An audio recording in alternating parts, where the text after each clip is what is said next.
Jericho Rosales, inaming espesyal si Catherine Bernardo sa kanyang puso sa ngayon. Hindi mapigilan ni Jericho Rosales ang mapangiti at kiligin nang mabanggit ng isa sa mga reporters ang pangalan ng aktres na si Catherine Bernardo. Kumalat kasi sa social media na may namumuong magandang relasyon ang dalawa, dahil na rin palagi silang spotted na magkasama. Noong nakaraang linggo nga, ay nakitang magkasama ang dalawa na nagja-jogging.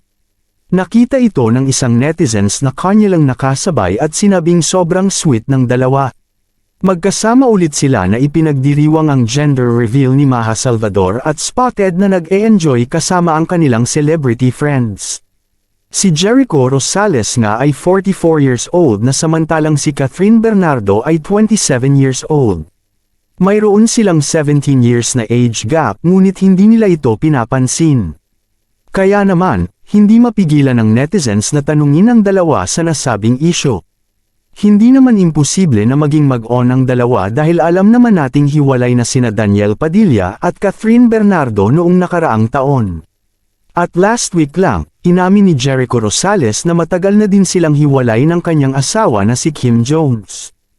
Ayon sa balita, noong 2019 pa hiwalay ang dalawa kaya naman hindi napansin ng netizens ang kanilang hiwalayan dahil magkasama pa sila sa mga events. Samantala, inamin ni Jericho Rosales na wala siyang kontrol sa kung anong mangyayari sa future, at gusto niya lang maging masaya. Mas gusto pa niyang makilala si Catherine Bernardo, at inamin niya na mabuti itong tao. Sa ngayon, hindi na muna nila pinapansin ang mga sinasabi ng tao dahil mas kilala nila ang kanilang sarili. Mas gusto din ni Catherine Bernardo ang mag-move on at magkaroon ng maraming solo projects. Hiling ng fans ng dalawa, ay hayaan muna silang kilalanin ng isa't isa at suportado naman nila ang kaligayahan ng kanilang mga idols. Basta ngayon, happy silang lumalabas at kinikilala ang mga sarili. Maraming salamat sa panunood.